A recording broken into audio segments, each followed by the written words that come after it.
can see the screen? Yeah. Yes. Yes. Okay. So good evening and welcome to the Heart Heart Attack webinar. I am Dr. Ketan Kulkarni from Medical Services team at MCure. On behalf of everyone at MCure, I welcome you all for this webinar. Just to introduce the faculty, we have with us today Dr. Dhiman Kali sir, who is the Director Interventional Cardiology. He is a Senior Consultant Cardiologist at BM Birla Heart Center, Kolkata and Kolkata Medical Research Institute. He is the Chairman, National Interventional Council, Cardiological Society of India. Program in charge, Postgraduate Medical Education, BM Birla Heart Research Center and also IGNU. We have with us Dr. Arindam Pandey, sir, who is joining in. He is the Consultant Cardiology Services at Medica Super Specialty Hospital.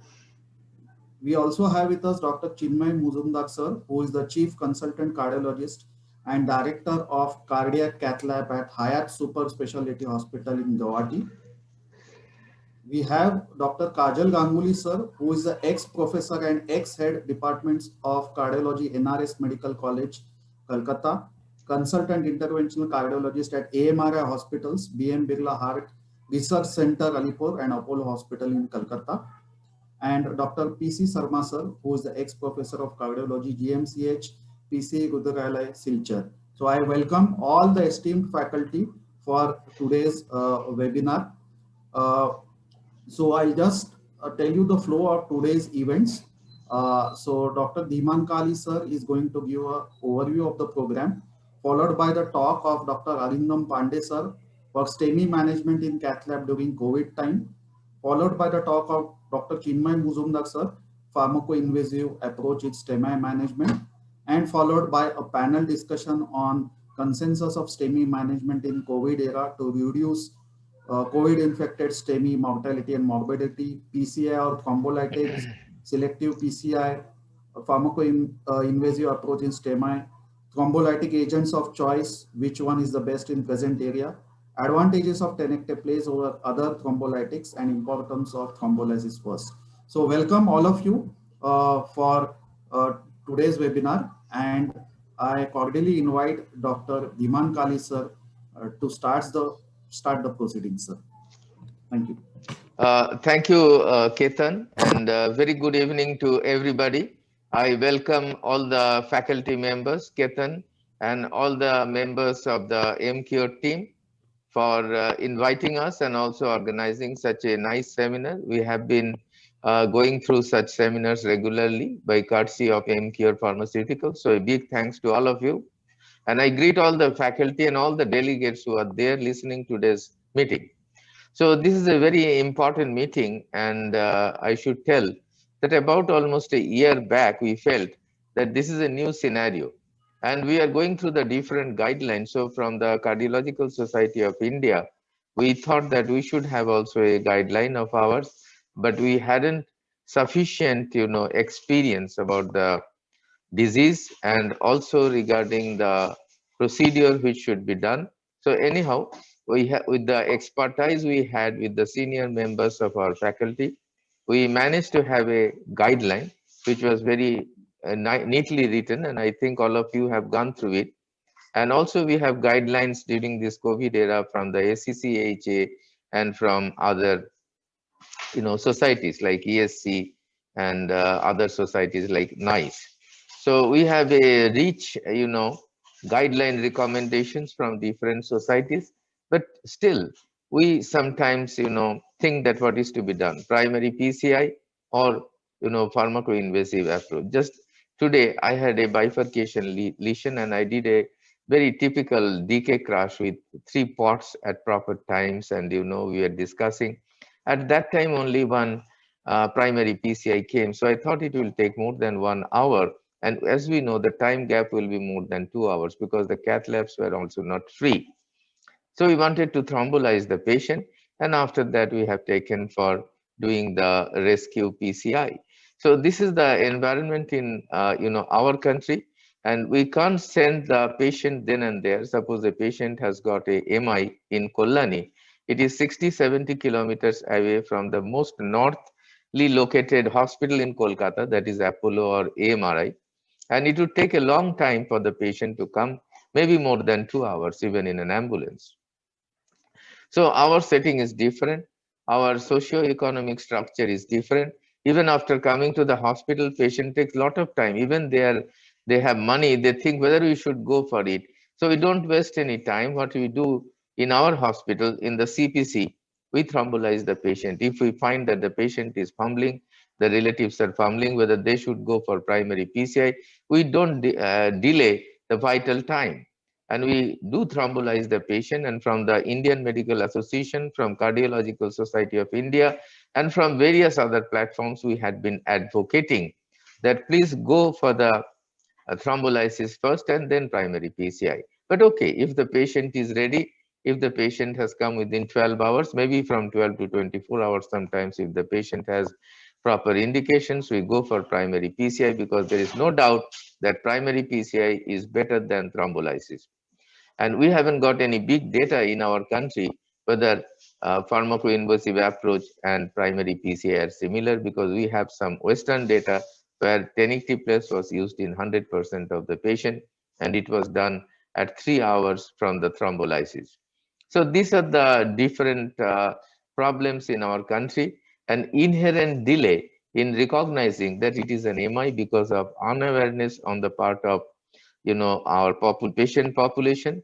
Secondly, sometimes we doctors also don't care that the patient has come to the CPC. We should thrombolize the patient within 10 minutes according to the 2017 ESC guidelines. It was half an hour previously, but we shouldn't wait for half an hour. We should immediately the patient comes, dot to needle time should be 10 minutes or less. But if possible, we should take the patient for angioplasty, primary angioplasty, because it is the best option for the patient. So anyhow, two stalwarts are waiting. I won't take any of your valuable time, and in between we'll be interacting. I hope Kajol has also joined by this time.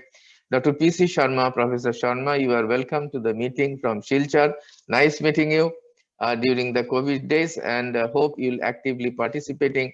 And I invite Dr. Chinmoy Mojumdar, who is a very dynamic cardiologist. I have heard his name. Chinmoy, you are welcome. Thank you. And he is from Guwahati. He is heading the department there, and he is the director of cardiology there. He is a good interventional cardiologist.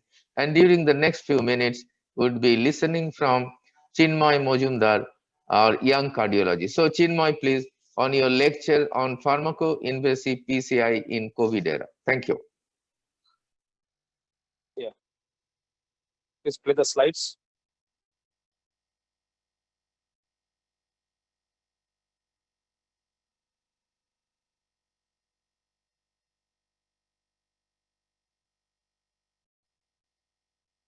Can you please play the slides? Yes, sir. Yes, sir. I am just sharing. Give me 1 minute.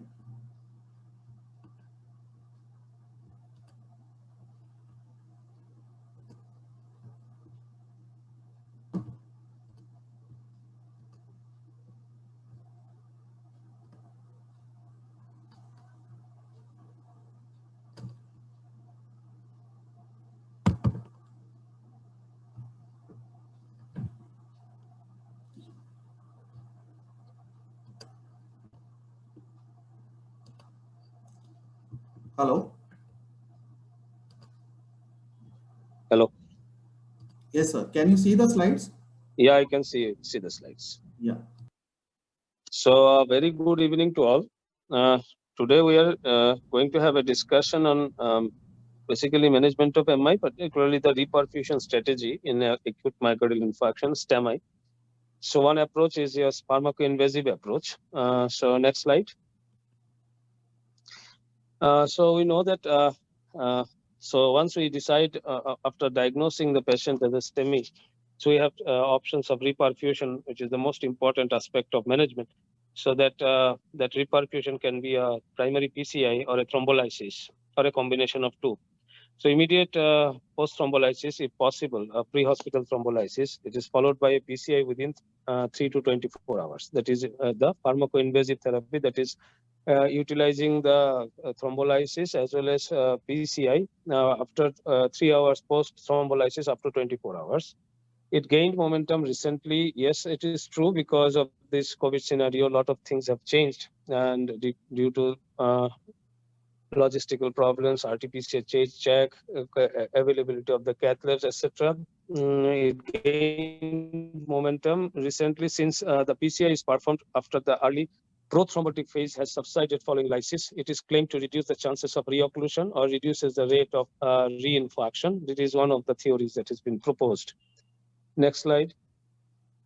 So it widens the time window for PCI. So primary PCI, so once you have thrombolized the patient, so you have this time window of 3 to 24 hours where you can decide upon your timing and can arrange your logistics accordingly and can proceed for a PCI. Next slide.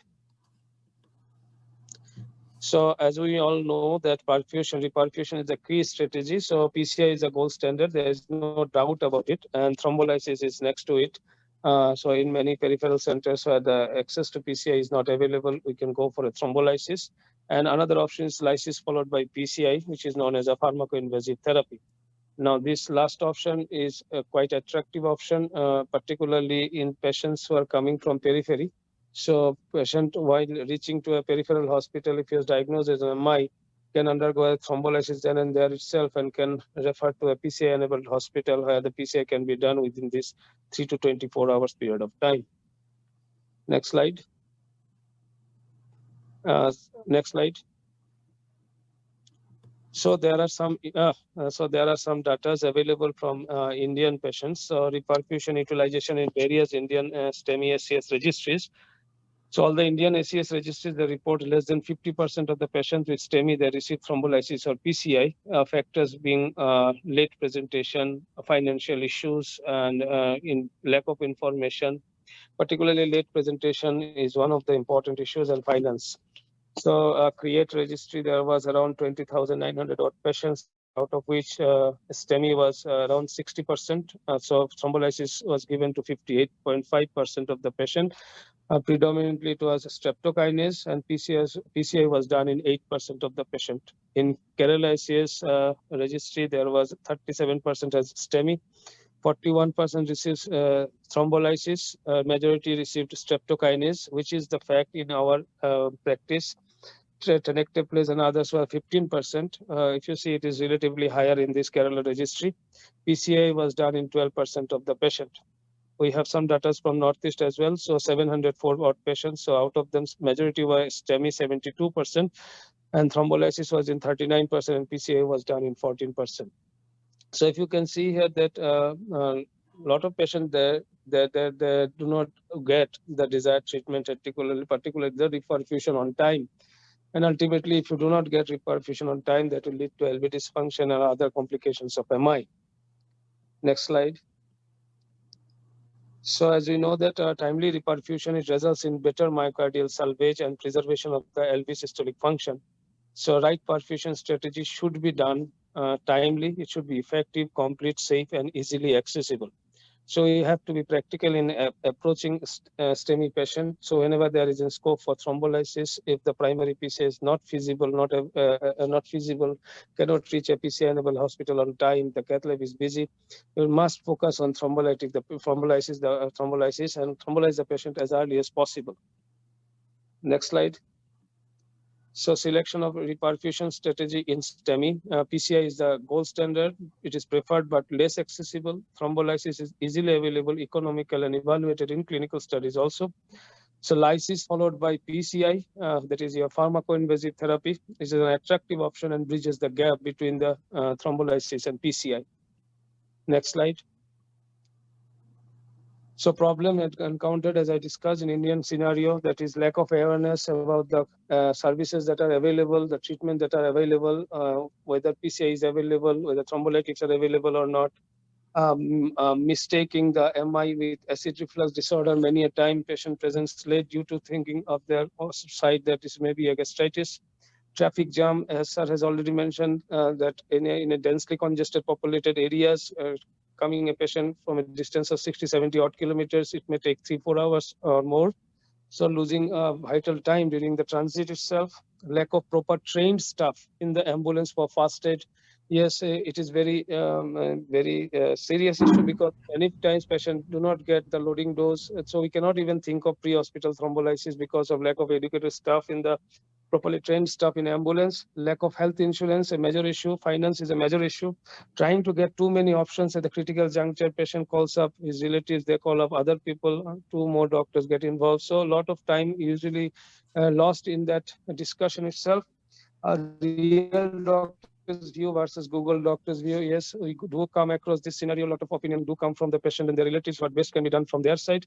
And financial issue is the most important part, though the state government at many levels try to address it with various financial help or the cards, but still it is not enough.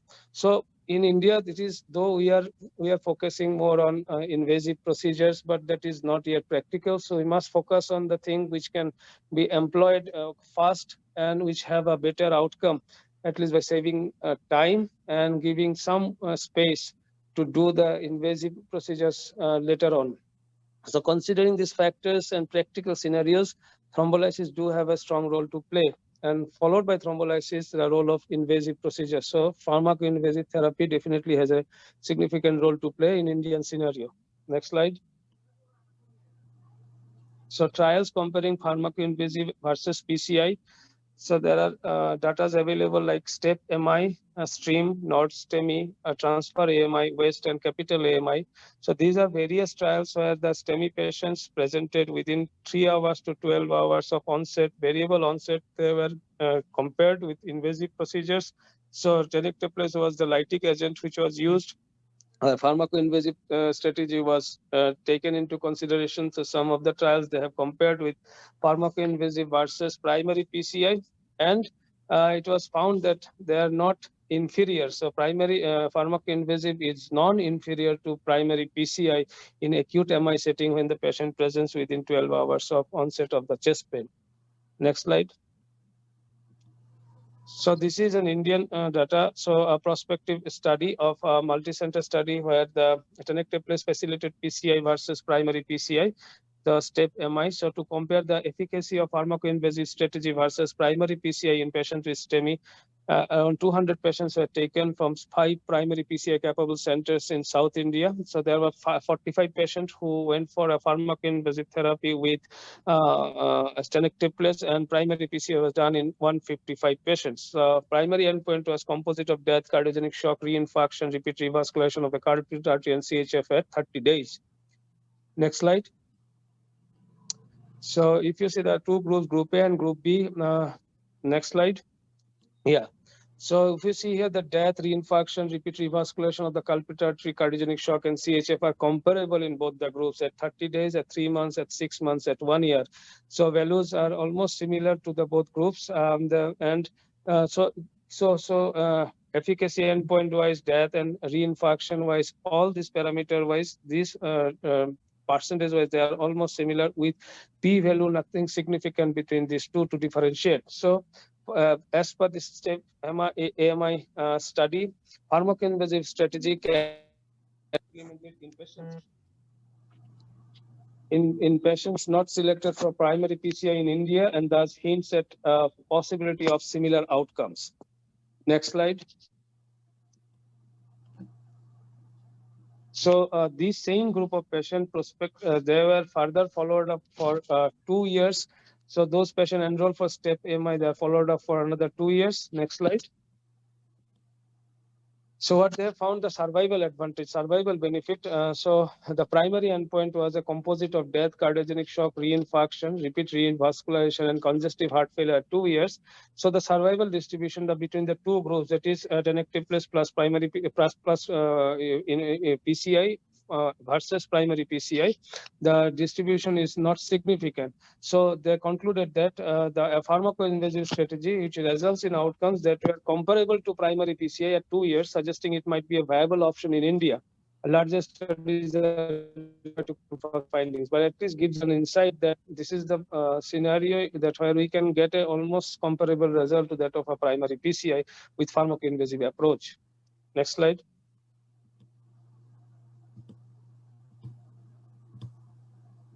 So another observational study of around 138 patients where the patient with STEMI within 24 hour symptoms, they underwent primary PCI or pharmacoinvasive PCI. They have utilized streptokinase here. So it's a single center over a 9-month period, and primary endpoint was death, re-MI within 30 days, and cardiogenic shock. So next slide. So numbers are less, but still they could say something that in this trial, the primary PCI and pharmacoinvasive. So primary PCI was done in 95 and pharmacoinvasive in 43 patients. So overall, the primary endpoint was not different between these two groups. Rather, if you see here that the death rate, overall mortality, cardiogenic shock, and re-MI were less, but okay, statistically, they are not very significant. In a 1 month of follow-up, the incidence rate of primary endpoint was 5 events plus per 43 patients. That was almost 11.6% in pharmacoinvasive arm, and 18 events in 95 patients, which is almost 19% in the primary PCI arm. Also the secondary endpoints are almost comparable. So as per these small data that we have of around 138 patients, the pharmacoinvasive strategy was found to be as good as primary PCI in STEMI patients. Next slide. So another, it's a meta-analysis was done comparing the primary PCI versus a pharmacoinvasive PCI of around 13,000 patients to observe how pharmacoinvasive therapy stands against the primary PCI in terms of safety and efficacy. So next slide. So if you see here that all-cause mortality, all-cause short-term mortality, likelihood of achieving a TIMI-3 flow, the odds ratio is similar in both the groups. So it doesn't favor either groups. Total stroke, however, hemorrhagic stroke, ischemic stroke is slightly higher in the, slightly higher, favors the primary PCI, that is, it is higher in pharmacoinvasive probably. But beyond this, the other parameters are almost similar. So all-cause short-term mortality and likelihood of achieving a TIMI-3 flow is similar in these both the groups. So overall, there is no significant difference in short-term mortality. However, there is a small group of patients who presented late. So pharmacoinvasive therapy significantly decreased the short-term mortality in those studies with a symptom to onset device time more than 200 minutes. So where the PCI was done a bit late, so symptom onset to the device time is 200 minutes or late. In such studies, it was found that pharmacoinvasive therapy, it reduces the short-term mortality compared to primary PCI. So in their subgroup of patients. Otherwise, if it's done early, they are almost similar, no difference between these two. However, maybe a slightly higher chance of stroke, particularly some small risk of hemorrhagic stroke. Next slide. So in the summary of this previous slide is that timely intervention to revascularize the occluded coronary artery is the mainstay of treatment for patients with STEMI and should be achieved ideally as soon as possible. Delays in primary PCI can result in increased mortality and morbidity. Pharmacoinvasive therapy using a third-generation lytic can be a critical reperfusion strategy in many patients who present to a PCI center where delays or in primary PCI is anticipated. So it can be a life-saving option for the patient presenting to a non-PCI center. That is very important.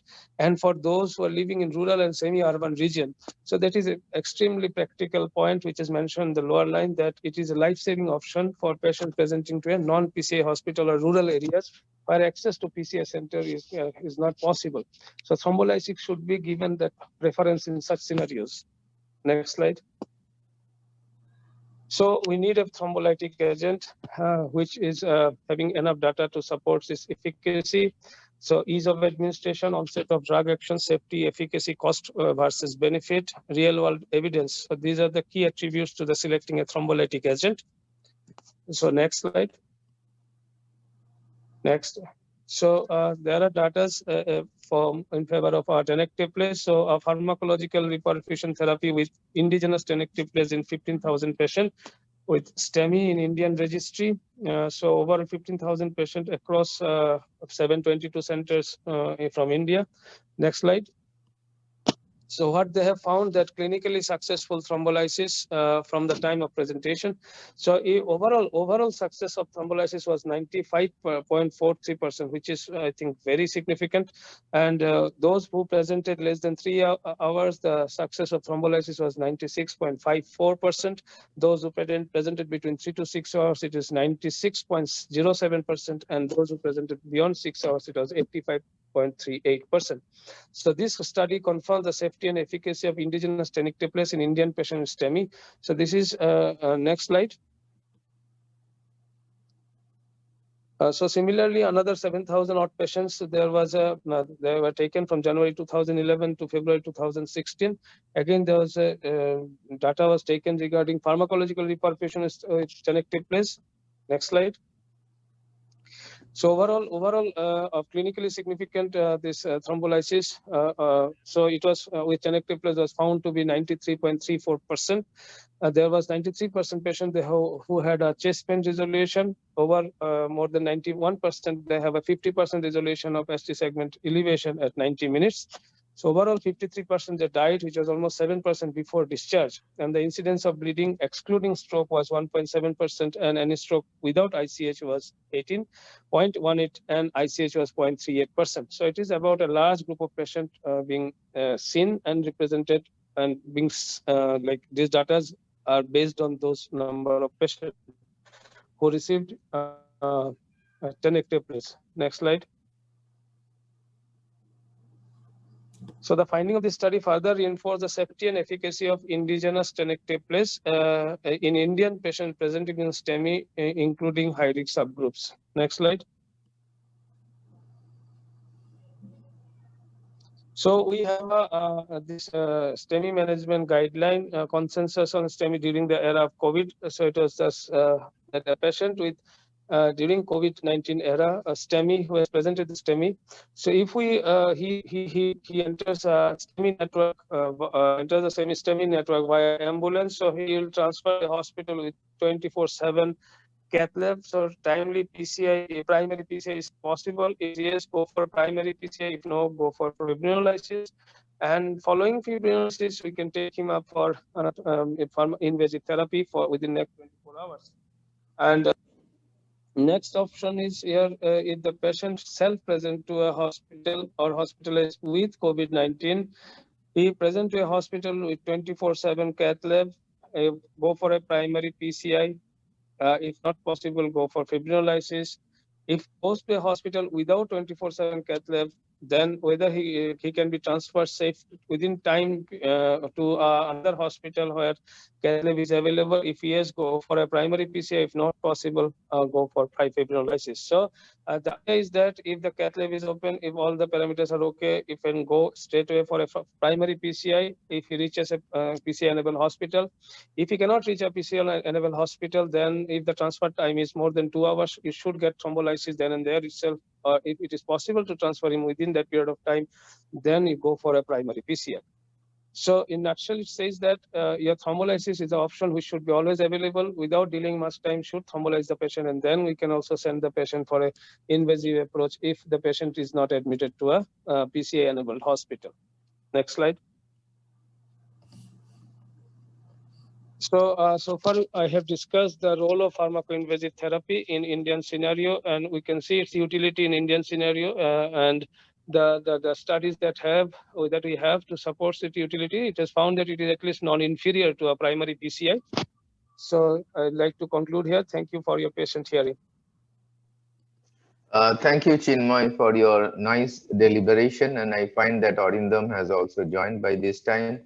So very nice elaboration of the pharmacoinvasive strategy and also primary PCI, and a nice, comparison. Just to refurbish some of the National Intervention Council data, because, we toil hard. Last year also, we presented the data during our Cardiological Society conference, and it was similar to the 2017 data, NIC data, which was in Hotel Ashok, New Delhi. And there it was shown that only 40% of the patients following acute MI got some sort of thrombolysis. The details were not available, but majority received streptokinase, which is the cheaper one, but substantial portion of the patients also received tenecteplase because it's very easy to deliver, single shot. It can be given then and there. The intracranial hemorrhage is lesser than the other one, so it's a better one. And the primary PCI situation is very dismal. You will be amazed to know that only 1.6% of the patient, around total 30 lakh patients at STEMI, I believe the numbers will be much more, but that was the data available in 2017. And this is the data last year also around this. It was little high, but the data is similar that not even 50% of the patient got reperfusion of some sort, means not necessarily primary PCI or pharmacoinvasive approach. The 2017 NIC data shows that there were 1.6% of the patients received,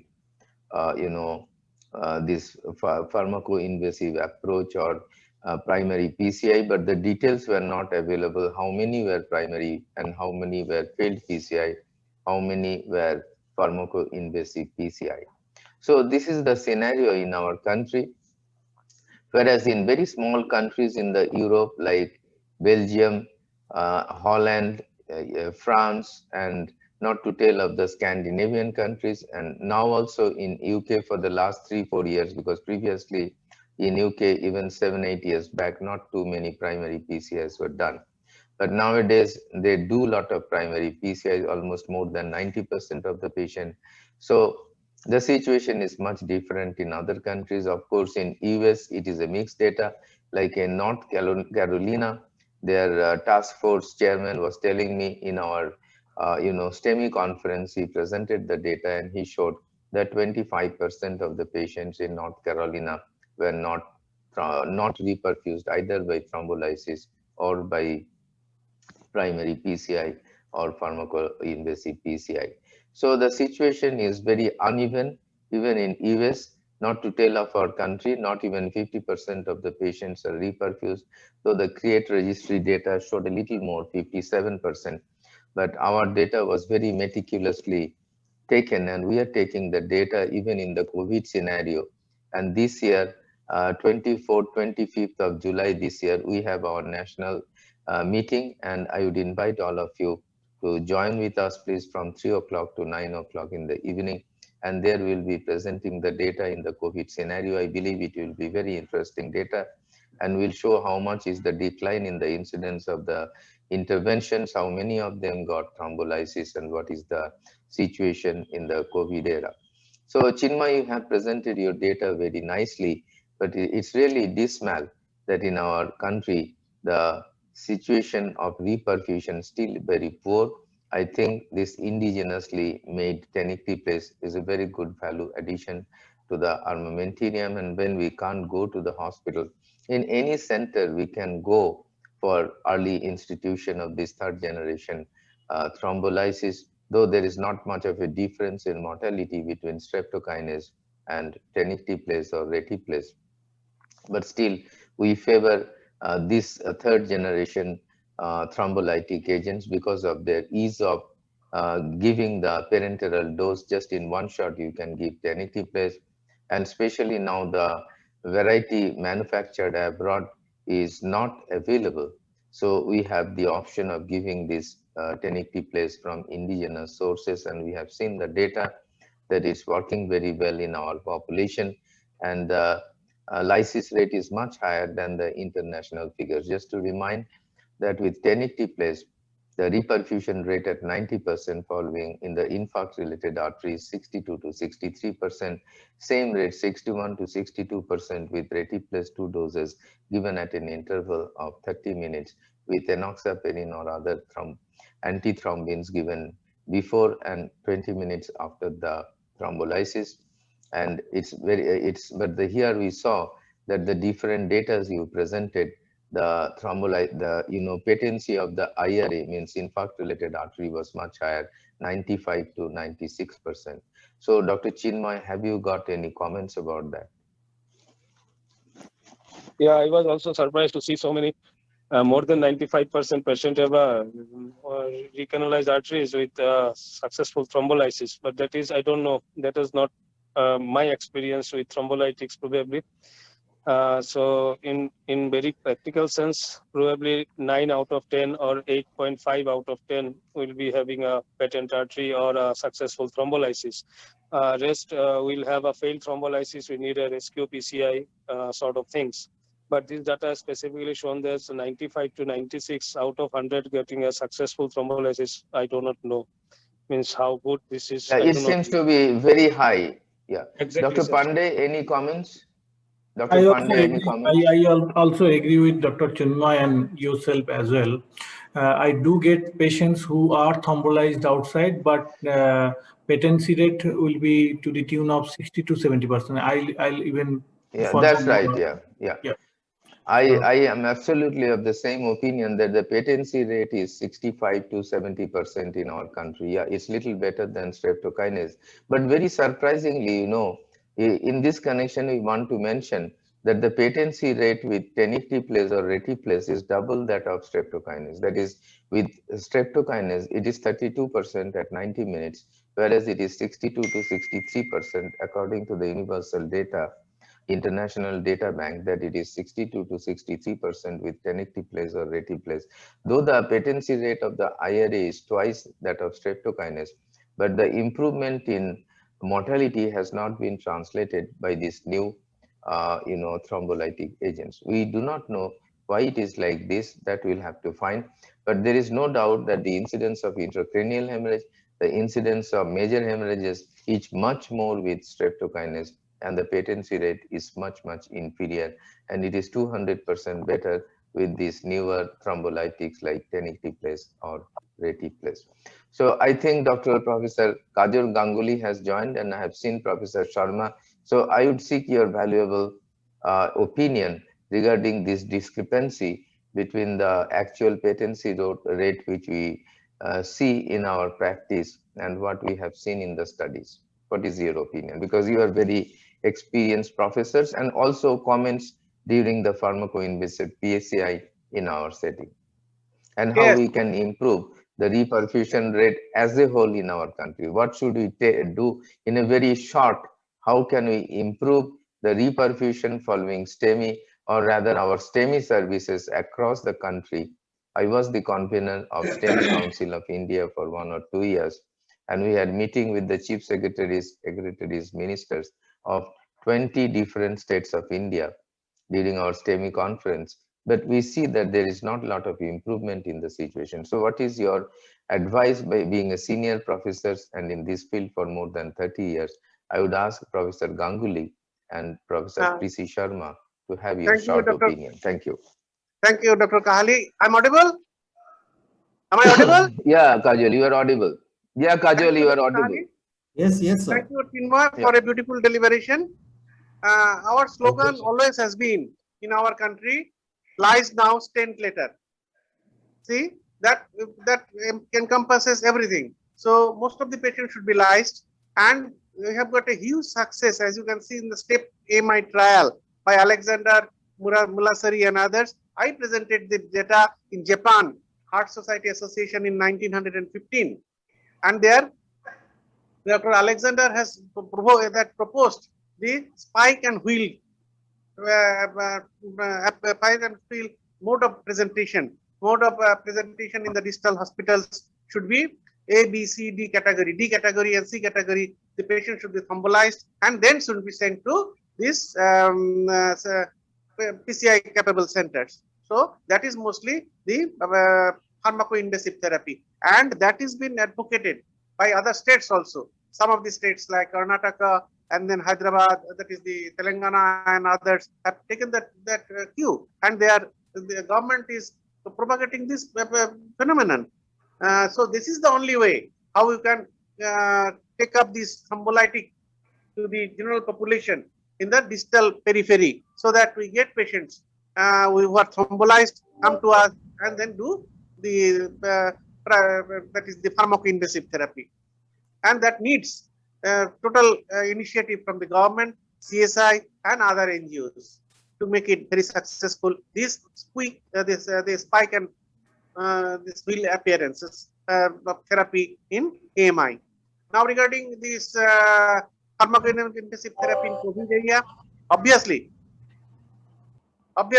we shall choose this pharmacointensive therapy. We lyse the patient and take time to settle down and then take up the patients. Except 1 or 2 hospitals in Kolkata, they have got dedicated cath lab for this COVID patients.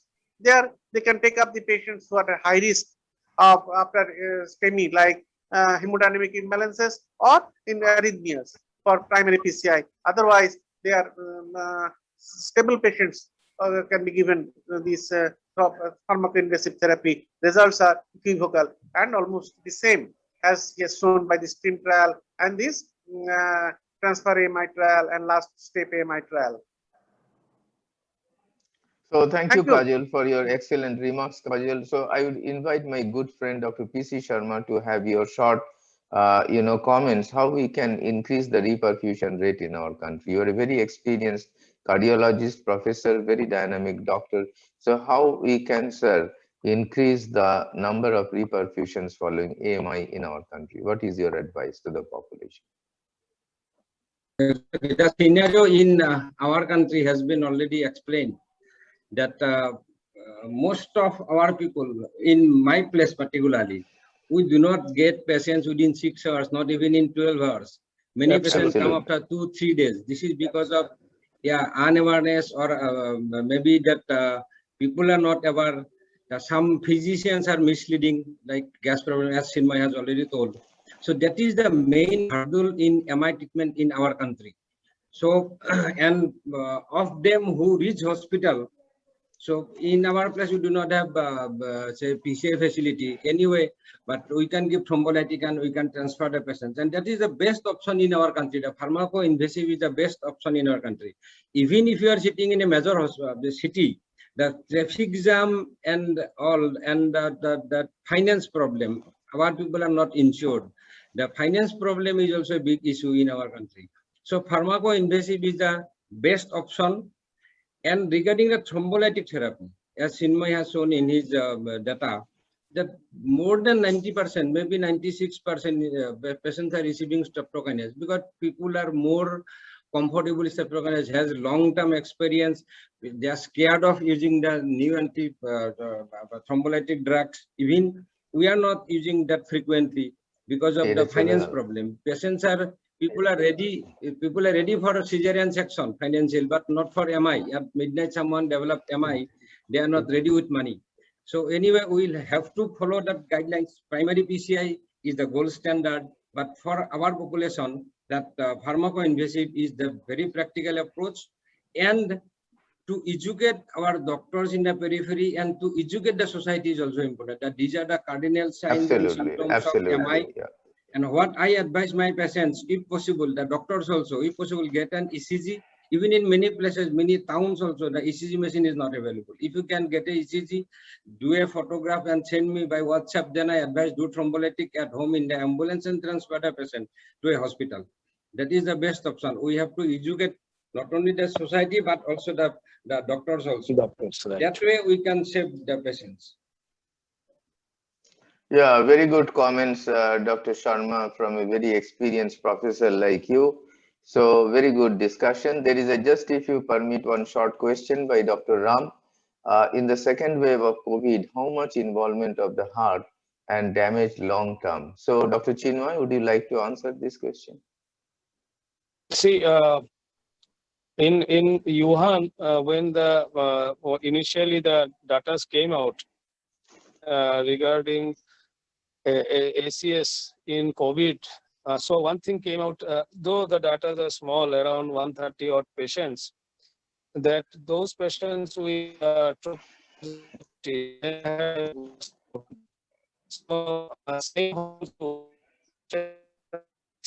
nowadays are in this second wave. Initially, in my hospital, probably we have treated around 500 odd patients, maybe more, but hardly anyone had developed a frank MI, a STEMI, during hospitalization, though few had a higher troponin level.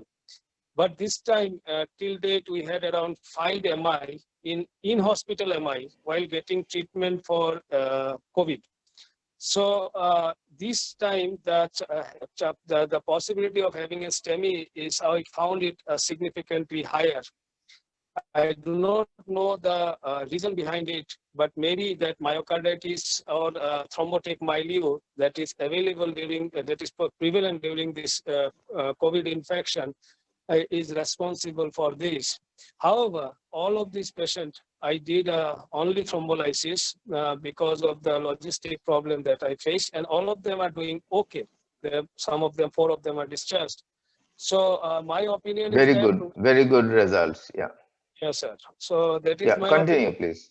Getting more STEMI, and maybe this is related to, and all of them, all hospitalized patients this time are having a very high D-dimer levels. Most of them are very sick, and so all this pathology inside probably are leading to a higher possibilities of myocardial injury.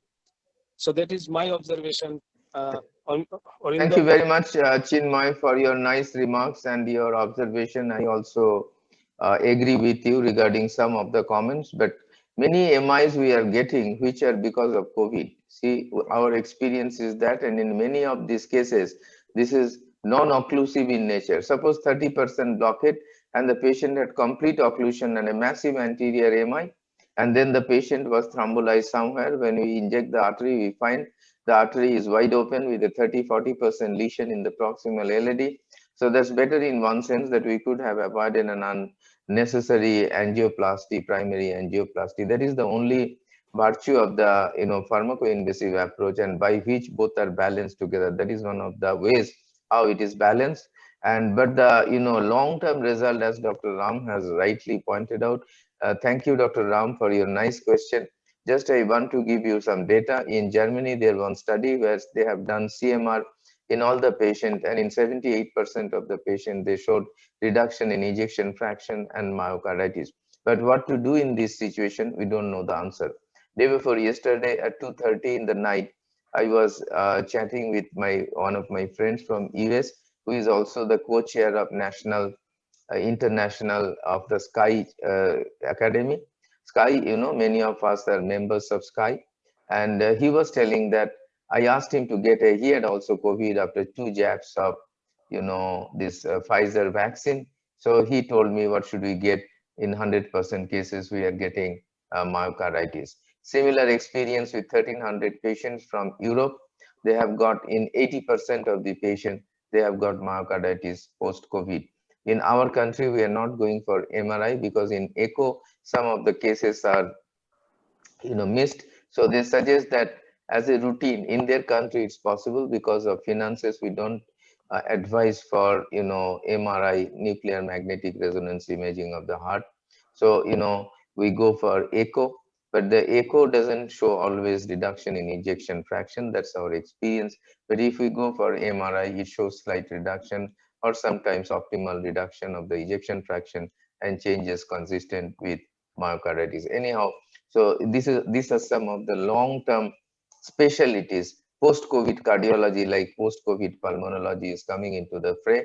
And without losing any time, thank you very much again, Chinmay, for your nice deliberation. Thanks to the other faculties.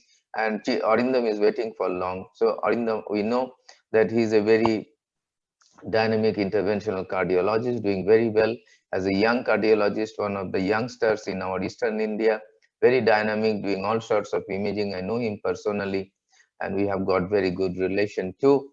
And without wasting any time, I would invite Arindam to show your cases and STEMI management in cath lab COVID time. Really, we want to see how you have managed these STEMI patients in your center, Arindam. So please go on. Thank you, sir. Thank you very much. It is always your guidance which help us to sail in the light. Dr. Kulkarni, please stop sharing. I can share from my end. Okay, no problem. No So 1 or 2 comments, fantastic discussion which was going on. 1 or 2 comments from my end. Compared to first wave, what I can say personally, this is my personal opinion, probably the number of myocarditis patients, we are seeing lesser number this wave, second wave, compared to the first wave. So the number of MI in COVID patients, that is still very, very high.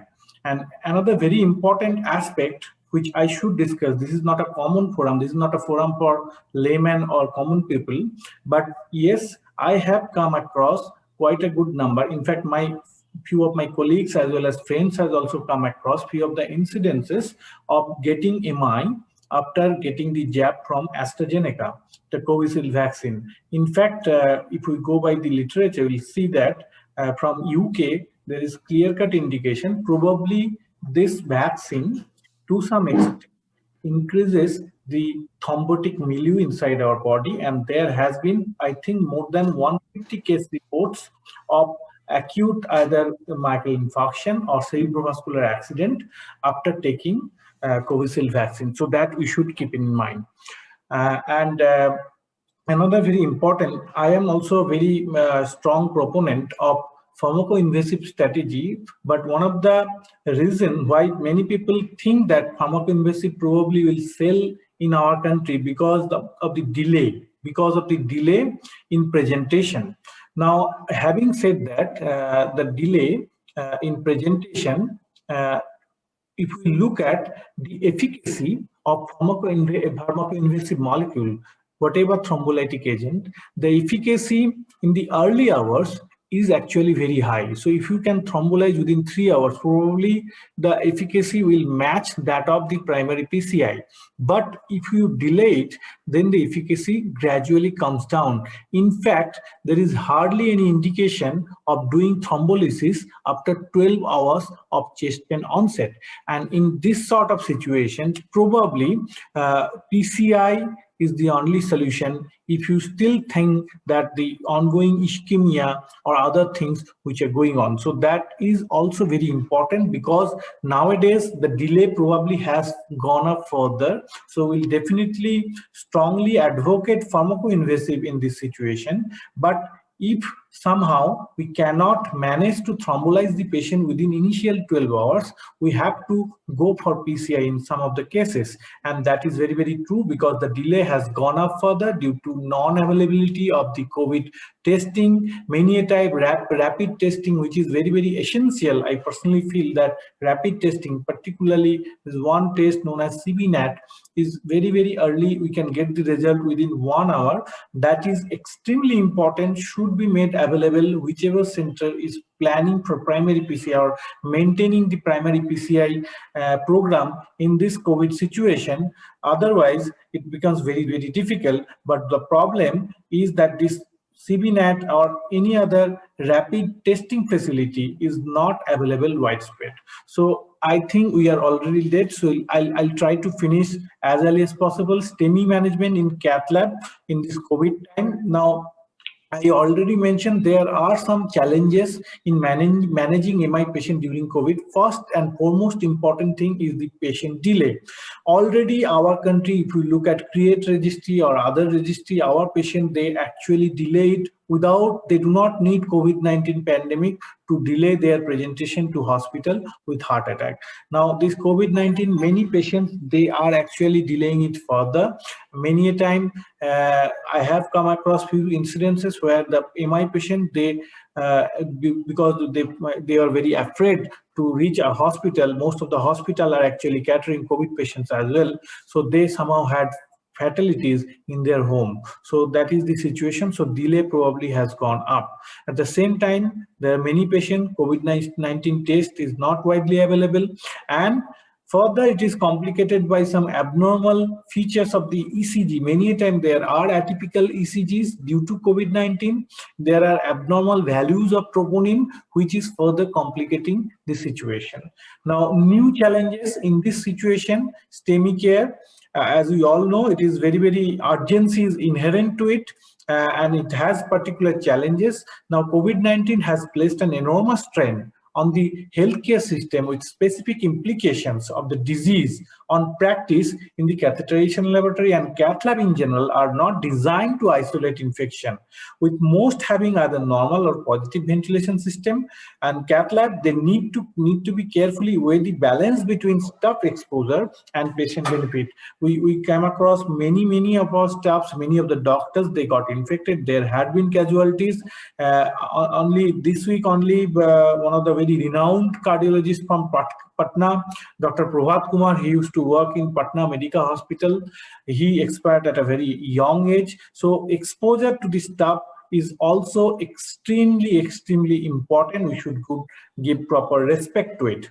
Now, if we look at the guidelines, the Western guideline, the American guideline, and ESC guideline, and the Indian consensus statement, and the consensus statement from the China, we'll find very important difference.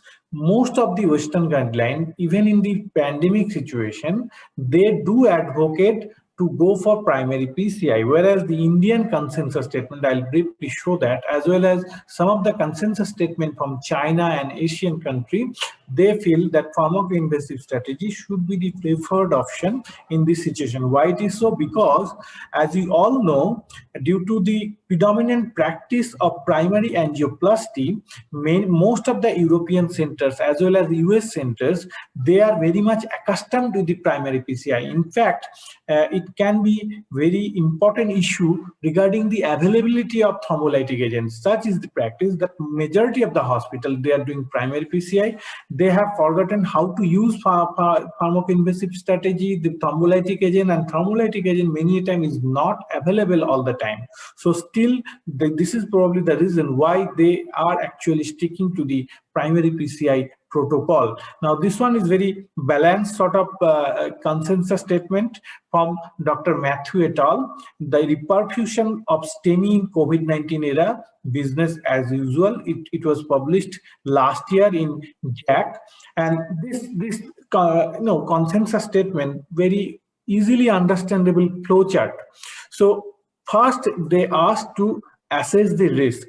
So infarct-related artery location, whether it is a left main or proximal LED location sort of thing, hypotension, clinical classification, whether patient is having cardiogenic shock, life-threatening arrhythmia, and delayed presentation. As I already mentioned, more than 12 hours of presentation. Here, the thrombolytic therapy is actually not having enough evidence. So if you are having this kind of situation, probably you need to go for a PCI if the situation warrants so. Now, consideration for PCI, we need to weigh the risk and benefit to the patient and balance against the potential exposure of risk of going to the cath lab. I already mentioned that. Now, if those things are not there and the patient presented initially within 12 hours window, then actually we can think of fibrinolytic therapy. Now, importantly, we must understand there are some absolute contraindication. I'm not going to detail. So in this situation, whenever these contraindications are there, in these situations also, we cannot thrombolyze the patient and we need to go for PCI. Say, for example, active bleeding or prior intracranial hemorrhage, ischemic cerebrovascular accident, which is very common within last 3 months. So these are the situations where you cannot thrombolyze the patient. We need to go for PCI.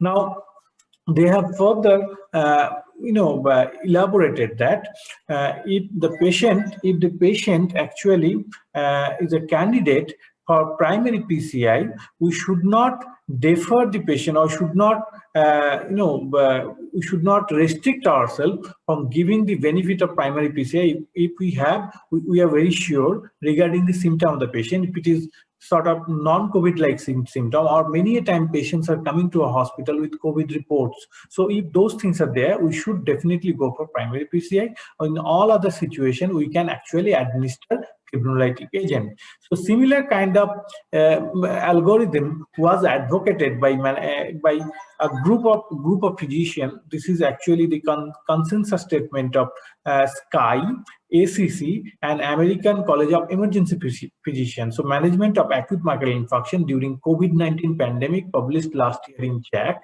And as per this algorithm, any patients with ST elevated myocardial infarction, either he can be a positive COVID patient, as Dr. Chinmay mentioned. He got 5 patients in hospital developing myocardial infarction who were all admitted for COVID treatment. So this is a very common situation nowadays.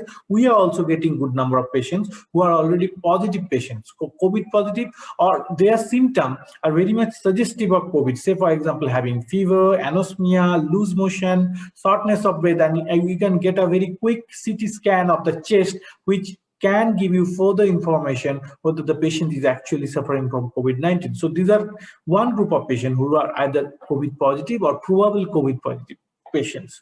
So this group of patients we need to deal in one way, and other patients who are actually not having this kind of situation, but the dictum is you need to consider everybody to be a potential source or potential risk for COVID-19. So in this second group of patients, we should also keep all the mechanism of not getting exposed. So important difference between these two group of patients. First group, if it is a COVID-19 positive or probable patient, then you need to have a dedicated COVID-19 cath lab.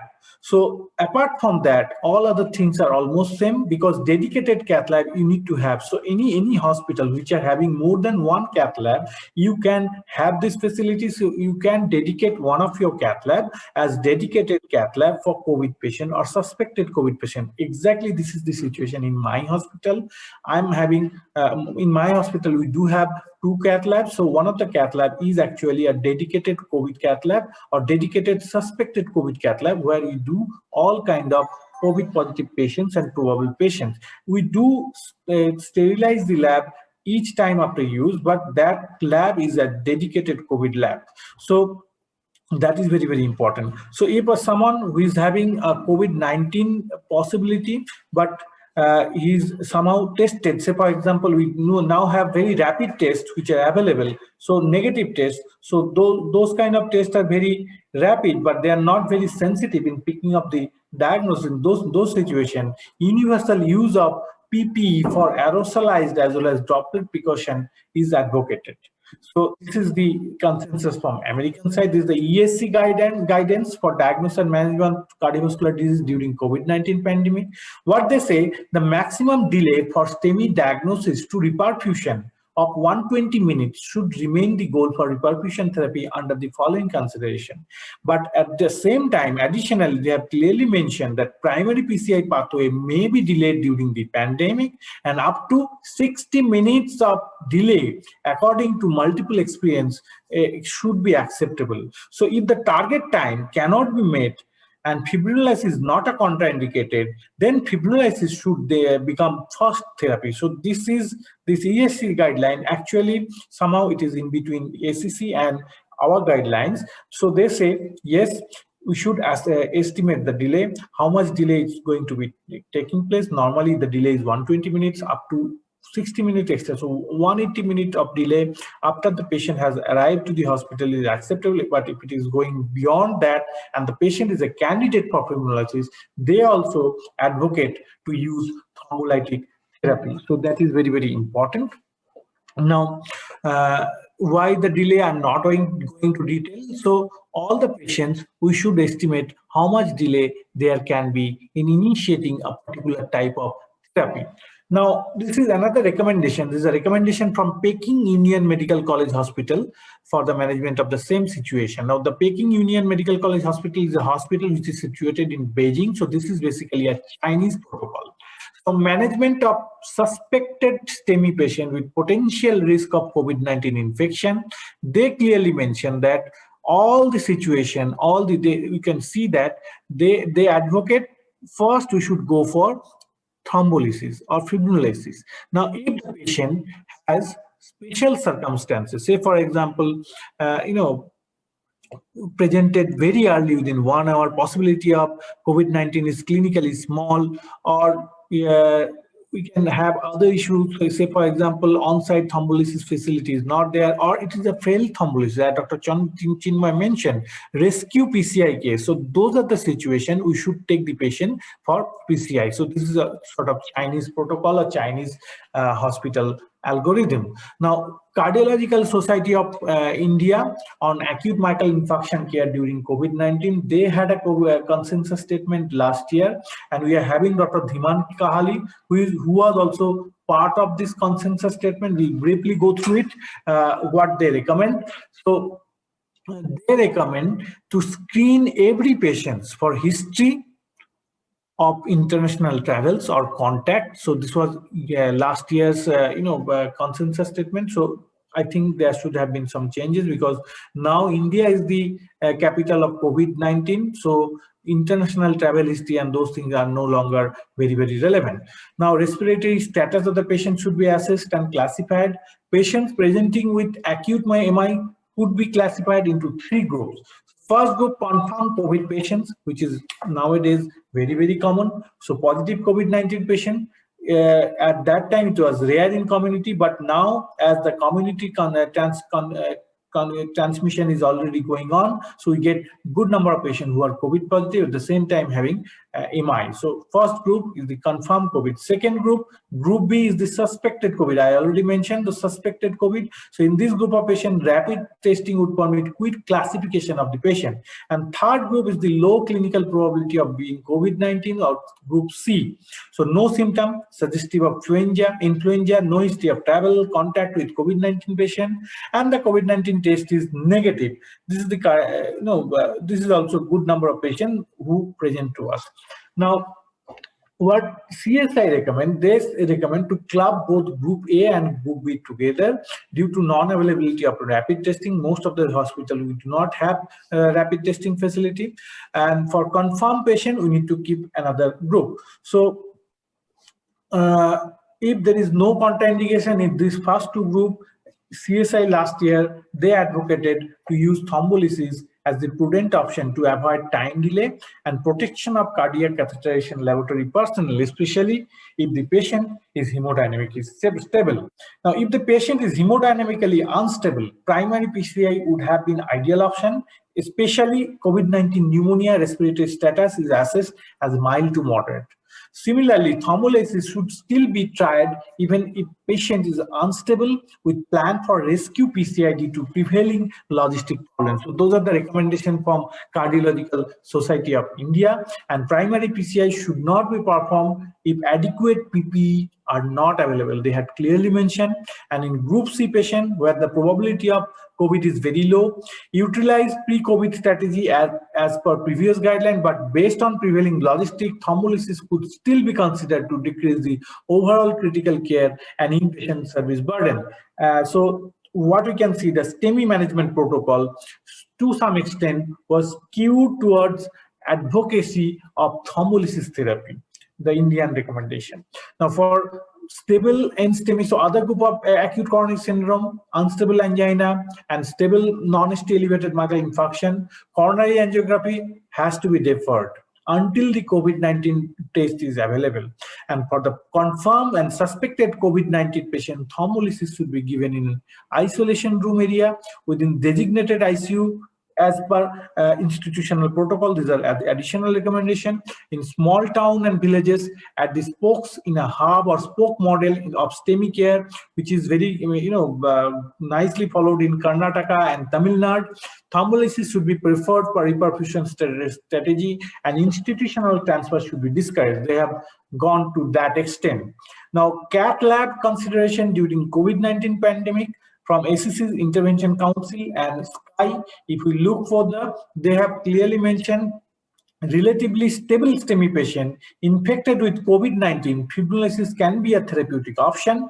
When primary PCI is performed in STEMI patient with active COVID-19, personnel should wear a PPE and use a powered air purifying respirator or PAPR system is also reasonable, in particularly for vomiting patient or those who require CPR or intubation. So those are the recommendations from SKY. Now, China, another recommendation.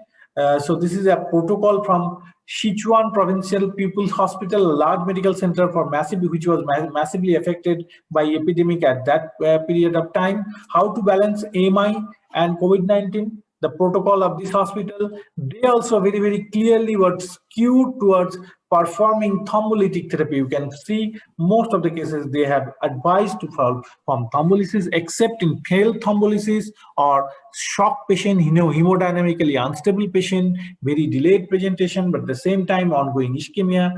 Those are the situations they had advocated for performing PCI. So these are the summary. I should probably skip those up those.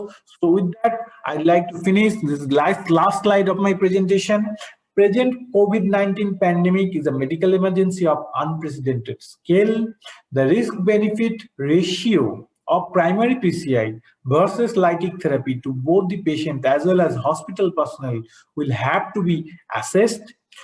And in hospital, if the hospitals are overwhelmed with COVID-19 patients, the feasibility of timely primary PCI will be a challenge, and situation should be dealt in accordance with available resources. For confirmed or suspected COVID-19 patient with STEMI presenting within 12 hours with no contraindication, thrombolysis is the prudent option to avoid time delay and for protection of cardiac catheterization laboratory personnel, especially if the patient is hemodynamically stable, and primary PCI should not be performed if adequate PPEs are not available. All the guidelines and recommendation bodies are very, very uniform regarding this, and preferably perform in an isolated catheterization laboratory with minimum trained personnel to reduce the nosocomial spread. If the patient is hemodynamically unstable, primary PCI would be an ideal option, especially if the COVID-19 pneumonia respiratory status assessed mild to moderate. And for cath lab staff and patients, consider essential life-saving procedure with suspected or confirmed COVID-19. All staff must use maximum PPE and re-establish a safe environment when the case is over. With that, I'd like to conclude. Thank you very much. So thank you, Dr. Pandey, for your excellent lecture. Not only you have given a very wonderful lecture, but also you have finished in time. And you not only touched our Indian guideline, you have also touched the European, the ACC, even many of the smaller guidelines by different universities of China, because it is no denying a fact that China told us so many things about a year back, and we got the essence of the disease, that it's mainly a vascular disease, rather a viral infection, and it's the cytokine storm which has been the major cause of death in this patient. So anyhow, both the orators were excellent, superb in their deliberation, and both of them have finished in their time. And they have touched all the valid points. Like Western countries, we cannot go for primary PCI in all the countries. Though in our hospital, we have 3 labs, we are going to have soon 4 labs. So the third lab is, for primary PCI patient, but if there is no primary PCI, we don't lose the revenue.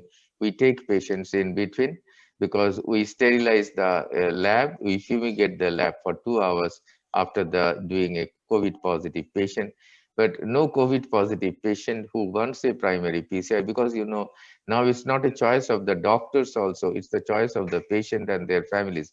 Some patients are so educated nowadays, they come and tell, sir, in our hospital we will do primary though.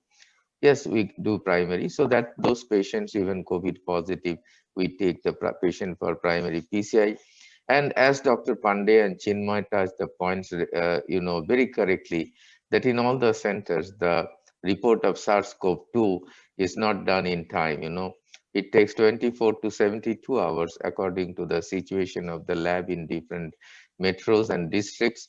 Like in our hospital, we have got the facility for doing this SARS-CoV-2 as an outpatient basis, and it takes not more than 1 hour. So we can get the result within 1 hour. And as Arindam has mentioned, that ESC has given an increment of 60 minutes. That is the ESC 2017 update shows from the Barcelona ESC that it should be within 120 minutes and the delay should not be more than 120 minutes. And if the delay is more than 120 minutes, we should go for the thrombolysis and then we should go for the primary pharmacoinvasive PCI. And we should remember one thing, that all the data which we have seen in both the presenters, they did the pharmacoinvasive, the invasive portion they did at 3 hours, not at 24 hours. So all the data shows that they were done very early and the thrombolytic agent was also tenecteplase.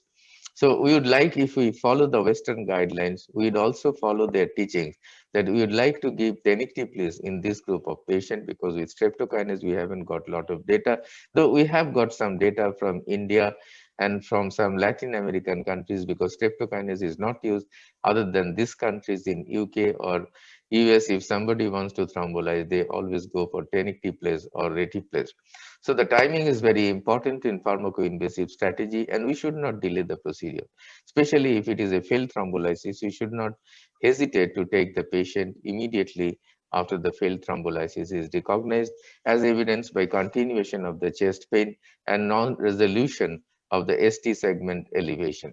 So both the orators were excellent, superb, and I congratulate both the speakers, Chinmay and Arindam, both of you.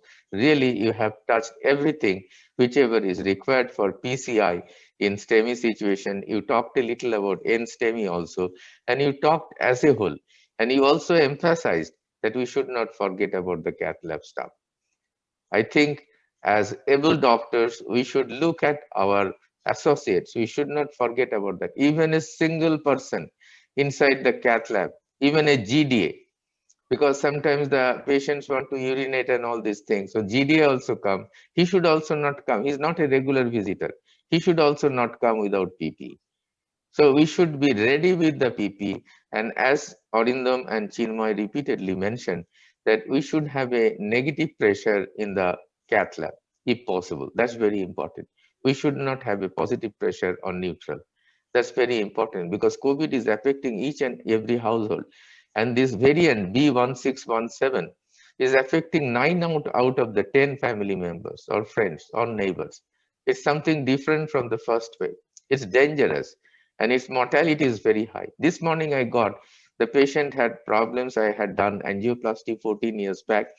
His son is a medical representative. He gave me the bad news that, sir, we have lost our father. He told me that he had COVID, took me advices, and he told he didn't have any cardiac problem till the last moment. That is their gratefulness. And they told he died of acute renal insufficiency, AKI. The creatinine became 5, the urea was 200. So I think they have touched all the good points, but we have got 2 very good professors with us, Kajol, who is a very good friend of mine, and also Dr. P.C. Sharma, who too is a good friend of mine. So I would request first Kajol and then Dr. P.C. Sharma about their comments and any comments, critical comments about how we should work in the cath lab in this PCI in COVID scenario. So Kajol, please. Professor Ganguly. Dr. Ganguly, you are not seen. Yeah, please come on. Kajol. Please, you are muted, Kajol. You are muted. Yeah, you are muted, Kajol. You please unmute yourself. Okay, by that time, Dr. P.C. Sharma, if you are ready, please come with your vital comments. Now, Dhiman, am I audible? Yeah, very loudly audible now. Yes, you have compensated your muteness with a very loud sound now. Really, yes. Nicely now, regarding the myocarditis part, now a study is going on in our Apollo hospital, where the patients who are recovered from COVID are tested for the myocardial involvement, and they are doing quantitative PropI and also the GLS, that is the strain rate imaging. You will be surprised to know that this patient who had mild symptoms, their GLS level is less than 14, moderate, their GLS level is 14 to 19, and who had severe symptoms, they had GLS level more than 19. Although the number of patients is almost 200 that is coming up. They are doing a good study on it. So GLS is a criteria to study the myocardial function, where in all these patients, ejection fraction was normal. So TROPI quantitative value and GLS assessment gives you a very good idea of cardiac involvement in COVID patients. Number two. Especially in the presence of a person like Dr. P.K. Tiwari. He is very good in echo. Yeah. Yes, yes. This study is they are doing with Anuruddha Dey and others, and there is a very nice study, and we are also sending the cases. So there is one part. And regarding this pharmacoinvasive therapy and use of cath lab, one should be very cautious. As you have rightly pointed out, we should see also our supporting staff. So in patients doing positive cases doing cath lab, we must be very careful. And this positive pressure ventilation and others has to be negative pressure is to be maintained, which is not done in our cath labs. It's important. And very selected patients have to be taken to the cath lab for this, the primary PCI and others. So both Chinmay and this and our Arindam, they have done very good works. I congratulate them and thank them for their beautiful deliberation. So and Dr. Sharma, please. For your fine anchoring. Thank you, Kajal. You are my great friend. Thank you, Kajal. Kajal, one thing. If we are interested, suppose Arindam, I want to send patient to increase the numbers, because if we want to, I don't think any such study is going on, because in abroad they are doing with the cardiac MRI, as I told you, but you are doing with straining, which is relatively cheaper and much cheaper than the cardiac MRI. Would you accept patient from us? Yes, if we want to join the study? Because then you have a bigger numbers, a much better statistical power. Yes. There we have got patients. We have got almost theory and so, others. Okay, I and Arindam will be in touch with you, and we can contribute to increase your numbers. And I don't know whether Chinmay it will be possible, but we can definitely contribute to increase the numbers. Okay, Dr. Sharma, thank you, Kajal, for your excellent remarks. I fully agree with their presentation that they have very nicely presented. Congratulations to both of them. In COVID patients, I have one question, rather doubt, that if patient is COVID positive, now if we think of taking him to the cath lab, now we need to assess his lung functions also, how much of pulmonary involvement. Suppose we are going to do something which is coronaries, but at the same time his pulmonary involvement is more. What will be the total outcome of the patient? And his myocardium is irritable, there is myocarditis. And whether it is a big vessel disease or small vessel disease causing troponin elevation, ST7 deviation, etc. That is also important before going for any intervention. Not to speak of that safety of the hospital, it is true. But ultimate outcome will depend upon the patient's total evaluation of the patient. Absolutely, Dr. Sharma. I agree with you. Very good comments that if the patient is very bad, but we can assess the patient clinically also. Not necessarily we have to go for a HRCT. It is difficult to go for HRCT in the same sitting in many hospitals. It's not possible, either it is busy or it is in another building. Like in our hospital, we have the CT, but in the next building, So it takes time, takes involvement. But if we clinically examine, if the patient has very high fever, if the patient is excessively tachypneic, respiratory rate 36, 40 like that, and if the patient is very sick, hypotensive, then of course very much tachycardic, these sort of patients we have to take with caution. We have to talk with the patient relatives that the outcome is not very bright. But again, if this patient has a massive damage to the heart, that situation will be further worsened. So if required, we can put the patient to the ventilator and we can do the job. We can finish with 40 ml, 50 ml of dye, doing the angiogram and opening up the IRA. And not necessarily always we have to put a stent. We can go for a balloon dilatation, open up the artery and come back. And later on, if you think, though the deferred trial is outdated now and we don't go for deferred stenting, but what I want to mean that giving a stent and suppose the patient has bleeding or something, the chances of thrombosis are more because it's a vascular disease.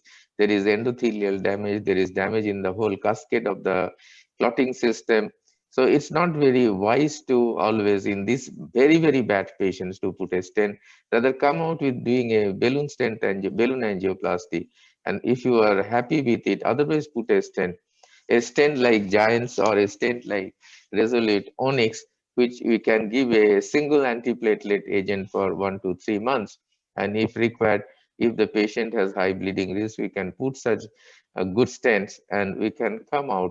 And I don't think putting some little dye will alter the patient, but it will help by preserving the good myocardial function, because at least from one front, the patient will be saved that he has no heart problem. Because if you can do a good job, many a times you find a good ejection fraction after the good procedure, especially if done in the early hours. And in that case, we are going to achieve. Because thrombolizing such a patient is always dangerous. As he mentioned, if the patient is, as Arinda mentioned, if the patient is in cardiogenic shock, because many such patients have severe hypertension, they need ventilatory support, immediately they land. So such patients, I think better than thrombolysis, primary is a better option. And there is no doubt, whatever we write, whatever the different, you see with STEP AMI, only 200 patients were taken. It's not a big deal, we can't comment from that the primary, personally, I think they are nodding in affirmity, I see Arindam, Chinmay, they're all supporting me that we all believe primary PCI is much better than thrombolysis. There is no intracranial hemorrhage, there is no major hemorrhage, there is no, hematoma. After you perform a beautiful angioplasty, you find a big hematoma, retroperitoneal hematoma. This do occur. We are sure that if we do that, especially they are doing a lot of radial intervention, the youngsters, you do through the radial and you do the job, come back with 40-50 cc of dye, it's not a big deal. Don't touch the non-culprit arteries. And you present him a 55-60% ventricle. So at least from one front, we are sure that we have given a good ventricle to the patient. And okay, then let us fight for the COVID. Now the COVID treatment is also very good. The pulmonologists, the infectious disease experts, they work together. And previously, initially, when we thought these patients cannot be saved, many such patients are being saved with 50 liters of oxygen, with 80% FiO2, with the flow machines, not even putting the patient on invasive ventilation. And giving, if there is cytokine storm, as the steroids, tocilizumab, and query remdesivir now, because who has told we don't need it, but who hasn't got any authority, I think, where we cannot take every of their proponents as gospels. We have found with time it changes, and so we haven't got, I at least haven't got much faith on it, because we have found that remdesivir reduces the duration of the hospital stay, though it doesn't reduce the mortality. So we can deal with the patient in a better way. And we can assess the patient. Okay, if we think that the patient is going to die out of COVID, don't do the primary, simple. But those are very few patients, majority of the patients we can assess clinically. Because whatever comes, MRI, CT, HRCT, but first and foremost is our clinical sense. If we find, okay, the patient is moderately ill, and it's a moderate to severe COVID, and our clinical assessment becomes true in majority of the patient. Take the patient on the table, do the job with all PP, doctors, paramedical staff, everybody, the technicians, the sisters, brothers, everybody with PP, do the job, send the patient to the suspected CCU, like we have kept a suspected CCU. As the patient enters, we think that all has COVID. After he becomes COVID negative, we send to the clean CCU. That's our system. So you do the job, make the patient safe. If you find that the patient is too sick, I think, but I thank you very much, Dr. Sharma. You have raised a very, very good question. Arindam, what is your opinion?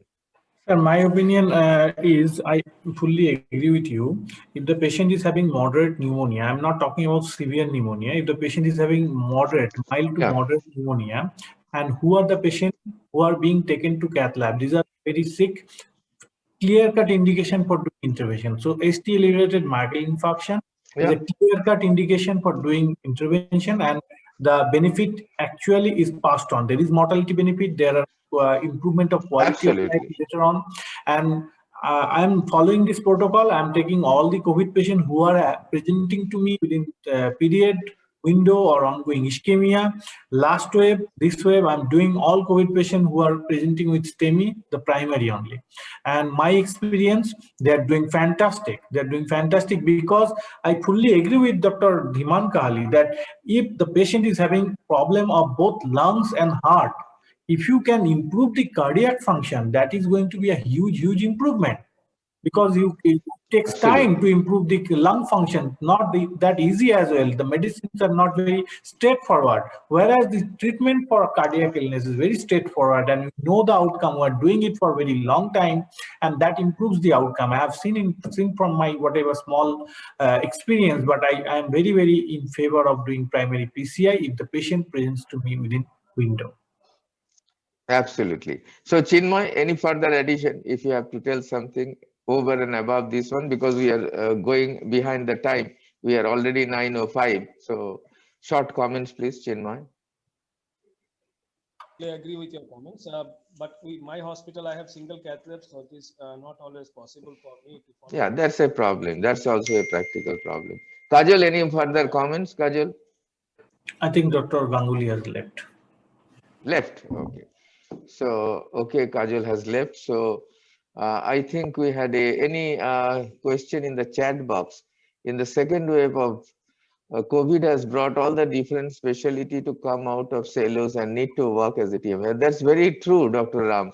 I think you have been seeing, though we belong to the same specialty, but we have been working together, and our opinion is also same. And we do need the support of doctors like you, Dr. Ram, for your beautiful comments and your active participation. Now, any more comments from we would invite for more chat box typing, yeah, there is immediately another, but from the same person. Mucormycosis impact on diabetic STEMI patients, what precautions need to be taken for primary PCI, even the patient has recovered earlier from this. So, Arindam, can you answer? Very nice question, Dr. Ram. Thank you, Dr. Ram. Yeah, he's very active. We find. Yeah. 4 cases of mucormycosis is diagnosed in West Bengal still now, and out of these 4 cases, 3 cases is from my hospital. So it is not very common. First of all, it has become a pandemic like situation in Maharashtra, Rajasthan, and Gujarat. But majority of the people, they're saying this is because of widespread use of steroid. Steroid is important because steroid is the only molecule which has consistently shown benefit. It has improved mortality, it has reduced the hospital stay, it has improved the quality of life. The same time, it comes with a price tag. But I also would like to suggest 2 different mechanisms as well. Probably COVID-19 virus itself is playing with the immunity of the patients. So it is not only the steroid, probably COVID-19 is also playing some form of role in so much increased prevalence. In our state, it is not that prevalent, but the whatever we can hear from our colleagues of Gujarat, Maharashtra, and Rajasthan, it has become very rampant. And another very important point which I'd like to mention regarding this, of late, Government of India has given permission to use industrial oxygen for COVID-19 treatment, or for the matter of say any medical use. They have given this permission. Now, I don't know whether this industrial oxygen has something to do with this so much increased prevalence of mucormycosis, because as we all know, the medical oxygen, it comes in another way, the sterilization and all, but the industrial oxygen, probably the sterilization part is not properly taken care of, and it can be contaminated with soils and other contaminant which might be a source of mucormycosis. So these are my things, my suggestion regarding this situation. Yeah.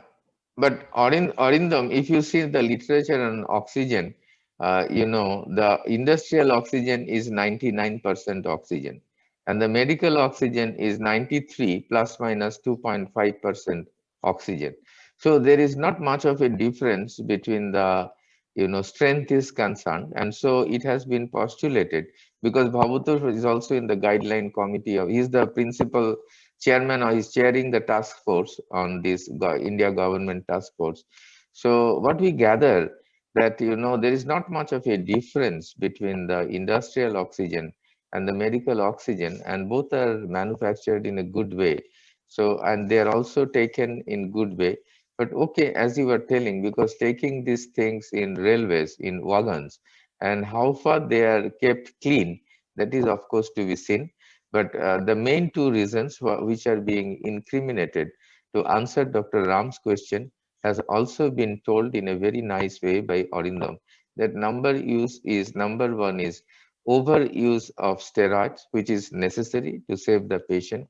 And the duration is also not sometimes maintained, because out of fear or apprehension, when the cytokine storm is over, we continue it to keep our patient good. That is from a good idea on the part of the physician to keep their patient, but little overzealous treatment with steroids. And second thing, which he has mentioned, is also equally important, that this diminishes the, immunity towards any infection. So these are opportunistic infections, and this fungal infection, mucormycosis, it may be black, it may be white, whatever, and they're telling white one is worse than the black one. And so this mucormycosis, as you have rightly designated, Dr. Ram, I think is of concern. But till now, total, we have faced only 500 cases in the country. So it's not that big a problem. And as he has mentioned, I also like to point out another fact, that another modality of treatment is surfacing, which is the hyperglycemia, which is induced by these steroids. And so we need the expert and very reasonable guidance by our diabetologist to control the hyperglycemia during steroid use, and then to reduce the dosage of insulin as and when required. And even sometimes we can omit the insulin totally and give them on simple OHA. So these are the guidelines for, not any guidelines is there, but this is the guideline given by the government of India, considering so many cases of mucormycosis. But it is not an epidemic or pandemic like COVID-19 till now, fortunately. In only 2-3 states, as Arindam rightly mentioned, it has surfaced, and he has seen the 3 cases here. We haven't got any case in our center till now. So I don't think it is very difficult to treat, and the antifungal agents, being available in our country in abundance. Yeah, amphotericin. And another antifungal also you can use, because there are so many antifungal agents now, but those are all from the family of amphotericin B. By changing the side chains, they are different nomenclatures. So I think our infectious disease experts will guide us properly to deal with this also.